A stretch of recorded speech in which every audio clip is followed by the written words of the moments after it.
Welcome, Calculus BC. This is Lesson 1, Trig Review, Limits, and Continuity. Let's begin. All right, so our first example, using a right triangle to find a few different trig identities right here. So notice you're a right triangle because of this angle thing, and our theta's up here. And if the hypotenuse is a 5 and one of your legs is a 3, this is one of those common triangles called a 3, 4, 5 triangle. So you can use the Pythagorean theorem or just recognize that and say this side has to be 4. So sine, the rule for sine, it is the opposite over hypotenuse. And if you want to remember SOHCAHTOA, SOHCAHTOA. Sine is opposite of hypotenuse, cosine adjacent hypotenuse, tangent opposite adjacent. So opposite over hypotenuse is going to be 4 over 5. Tangent is going to be opposite over adjacent. So it's going to be 4 over 3. Secant. Secant is the same thing as the inverse of cosine. So, you know, cosine is going to be adjacent over hypotenuse, so 3/5. Secant is going to be, flip that around, 5/3. Moving on. So read this. Follow the following. If theta is an angle, standard position, terminal side passes the point. Okay, so what does that mean? Standard position means you have an angle where the vertex is right here in the center at the origin of the coordinates, and one of the legs is right here. That's not too important to know because these are always going to be standard if we're doing problems like this. And then the leg is going to be somewhere else. Well, that leg ends at the point -5, 2. Where's that point? It's in the second coordinate right here. So if this is about -5 and this is about 2 up, you have a point right here. So we have an angle that, oh, bad drawing, looks like this. Now, what you want to do is you actually kind of draw a right triangle. See, this right triangle forms right here. Now, the length of this leg has to be 5 because this point goes out to -5. So the length of this is 5. And the length of this is 2 because the height of that point is 2. You'd have to use Pythagorean theorem to figure out that distance here. And the distance is going to be the square root of 2 squared plus 5 squared, which is going to be the square root of 29. All right, so let's find, this is going to be angle theta right here. Let's find the sine of theta. Sine is going to be opposite over adjacent, so it's going to be 2 over square root of 29. Cosecant is the inverse of sine, so I'm just going to flip that, square root of 29 over 2. And cotangent is the inverse of tangent, so it's going to be 2 over 5. So flip that, 5/2.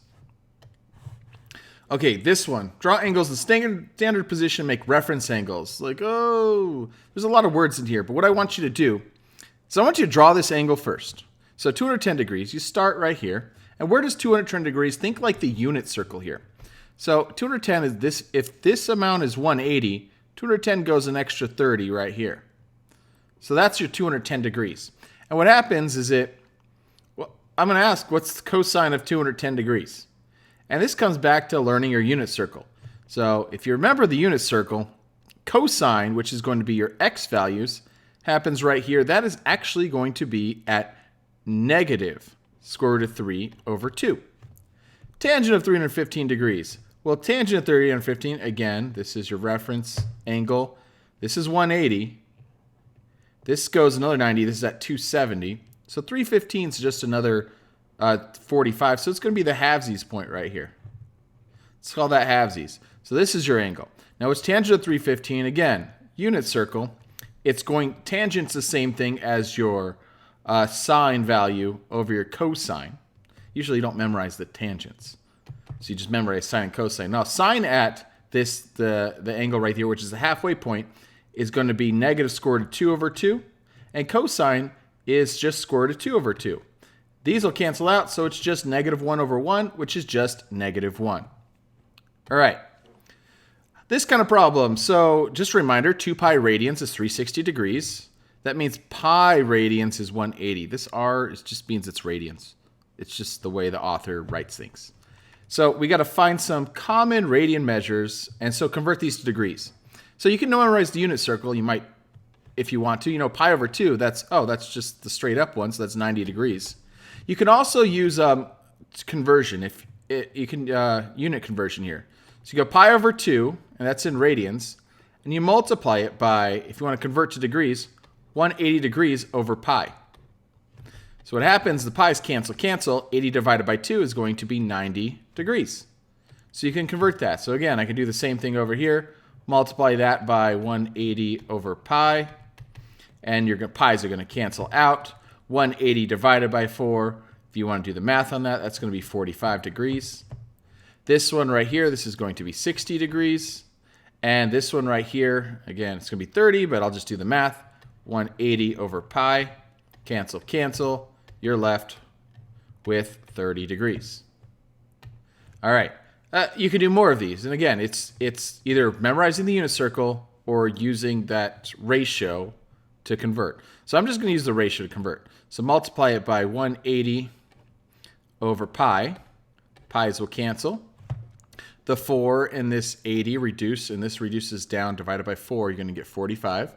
So you get 5 times 45, which is going to be 90, 180, 225. And now your next one, 270, I'm going to multiply that by 1 up. So I want to convert this to radians. So I got to multiply it by pi over 180. Ooh. And these will both reduce. Though you can both divide them by 90. This is left with 3. This is left with 2. So it's 3 pi over 2. Negative 120 degrees. Again, I'm going to multiply it by pi over 180. I can reduce both of these by 60. This is 2 over 3, so I get negative 2 pi over 3. All right, draw angles and make reference triangles to find, without, you know what, use your unit circle. So where is cosine negative 3 pi over 4? Now, negative, you have to go backwards. So go backwards 3/4 of a pi. And the way I like thinking about this is like, this is a whole pi going backwards. I just got to go 1 2/4, like halfway point right here. So negative 3 pi over 4 is right here. Well, what's that the same as? That's the same as going positive, and I'm going to do this. That's the same thing as going 5 pi over 4. These are coterminal angles. So what's cosine of 5 pi over 4? Again, x value is right there. That's going to be negative square root of 2 over 2. Cosecant of 5 pi over 3. So where is 5 pi over 3? So 5/3 pi. Well, that happens. You got a whole pi, and then you have to add, so 3/3. Then you have to add 4/3, or 2 more thirds. So it gets you about right here. It's right past the 90.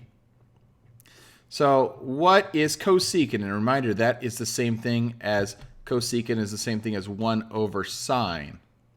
So sine right there, which is your x, your y values, is actually negative square root of 3 over 2. So cosecant is just the reciprocal. So I'm going to say negative 2 over square root of 3. You can leave the square roots on the bottom. All right, unit circle. So again, figuring out more of these is what you just have to memorize. This is going to be 30. Sine, oops, that's 30 degrees. But what's the sine of that one right there? That's going to be square root, it's going to be 1/2. Got to think about this one. Sine, the y value at 0 is 0. Cosine value is 1, though. Sine at the very top, that's the height. That's going to be 1. Tangent. So tangent negative pi over 2 is actually the same thing as 3 pi over 2 right here. Tangent is the y divided by the x values. That's like 1 divided by 0, which is undefined. So undefined. Tangent of pi, hey, that's going to be the y value, so 0 divided by 1, which is just 0. Cosecant of 3 pi over 2, so 3 pi over 2 happens down here. Cosecant is the same thing as reciprocal of sine. Sine down here is 1 or negative 1, so reciprocal negative 1 is still negative 1. And cosine of that is going to be 0. Limits. So this is important to write down. Limit, I like this definition, limit is a y value. So it's like, sometimes you forget what to find. You're not finding the x's. Limit is the y value, so the height. So which a function approaches, x approaches some value. So limits, they approach some number from both sides, and what's the y value they are approaching? It's not necessarily what it is. And let's look at this.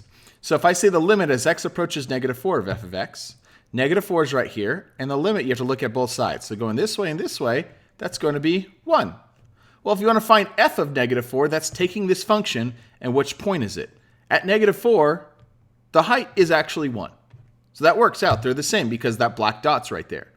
Let's go to the next example. This is going to be different. So limit as you approach negative 1. So negative 1's right here. Approach it on the left. Approach on the right, it looks like I'm going to 4. However, if you evaluate -1, where's the black dot when x is -1? It's down here. So this is at 1. There's a good difference. Let's keep going. X approaching -2, it's going to be approaching 1. X is -2. This doesn't exist, so I'm going to say undefined. It's just an open hole. As it's approaching 3, so limit as you go to 3, it's going down. We can say this is -infinity, or it's undefined, but it's approaching -infinity. But f of 3 is also, I'm going to call this undefined, because there's no number there. Now, limit as you approach 5. Okay, so here's the thing. On the left-hand side, it's approaching -1. On the right-hand side, it's approaching 2. If they don't approach the same thing, we say it's undefined. Now, f of 5, the filled-in hole is right here, so it's going to be 2. All right. A little bit more, we talk about one-side limits. So the last problem we said that last one was undefined because they approach different sides. However, we can talk about just it's approaching the limit from one side or the other. So the limit as 5, this minus sign, is it's approaching from the left. So when you have the minus, you got a left right here. Approaching 5 from the left, it does look like it goes to -1. However, if you're when it's a 5 plus right here, it's approaching from the right, and it looks like it's approaching 2. All right. Continuity. So the best definition for this is the drawing without lifting a pencil. It's like the easy or the informal definition. So a function is continuous when you can draw without lifting a pencil. So it's roughly continuous means it's connected. So there's a formal definition too. The things that make it discontinuous, this is good to write down, are holes, vertical asymptotes, and jumps. So kind of like breaks in the function. So, and you saw that in that last example. Now we also have this fourth one with oscillating. That doesn't really happen. That's just where it gets all weird approaching a certain point. So looking at that last example, where are the discontinuities of the function? Which x values? X equals what? Well, notice here, if I do my pencil test, I could just kind of draw this, and I'm tracing it perfectly, and then I go, uh-oh, there's a hole right there. So x it's discontinuous, x equals -1. Even though it exists, it's a hole. And oh, I got another hole. So there's a 2. So this one was actually called a jump right here. This one's because it jumps down to here. This one's called a hole. You don't really need to know these.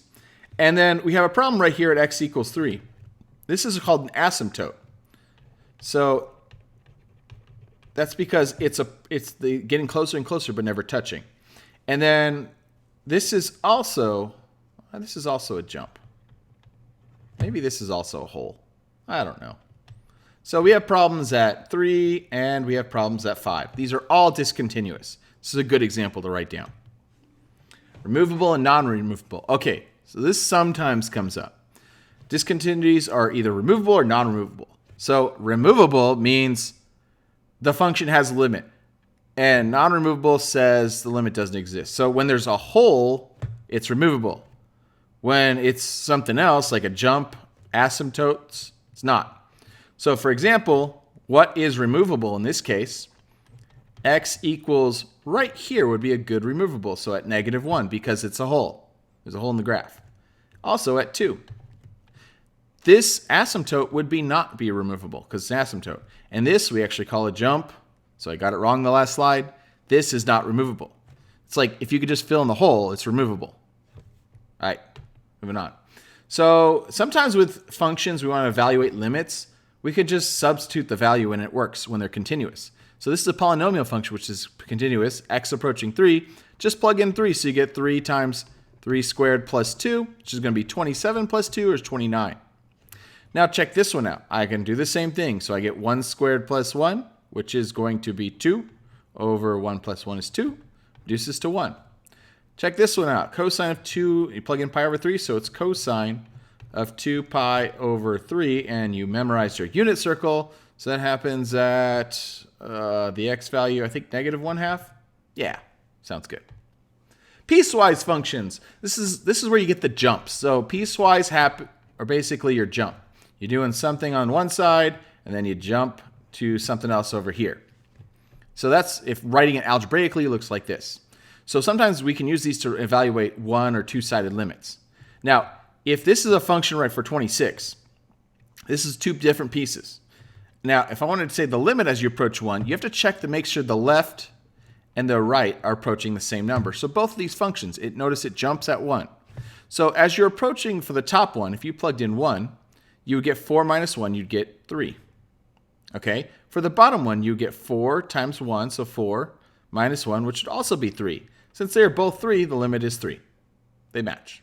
Now check this one. We're approaching 1, and it still jumps. So I'm going to plug in 1 here. So I get 3 times 1 minus 1, which is going to be 2. And I get 2 times 1 squared, which is 2, minus 1, which is 1. They are different, so we say the limit does not exist. All right, so now if we take that same function, for example, if I want to just find negative 1, that's not where it jumps. So which of these functions do I use? Well, since this on the top, since this says for all x is less than 1, that means I have to use the top function to find the negative 1. So I go 3 times negative 1 minus negative 1 cubed, which is going to be negative 3 minus negative 1, so plus 1, which is negative 2, order of operations, if you don't believe me. Greatest integer function. We didn't really cover this much last year. So sometimes this pops up. The idea is that you have these double bars. Think like double absolute value. And it forms functions like this. Kind of think of like a step function. The greatest integer is the greatest integer less than or equal to x. So if I said like double bar greatest integer of 2, it's just 2. So a double bar of 2.1, it would actually, the greatest integer less than that would be 2, because it kind of rounds down. Now, if I say greatest integer of negative 2.1, it rounds down, which in the case would go down to negative 3. So this forms this little step thing, a bunch of jumps. So sometimes we want to evaluate limits. So if you're looking at this function over here, find the limit of greatest integer function of x at 1/2. X is 1/2 is like right here, so that's just going to be 0. Because from the left and right, it's the same. Now, at 1, this is where it's weird. This actually does not exist. Because notice, from the left, it's approaching 0.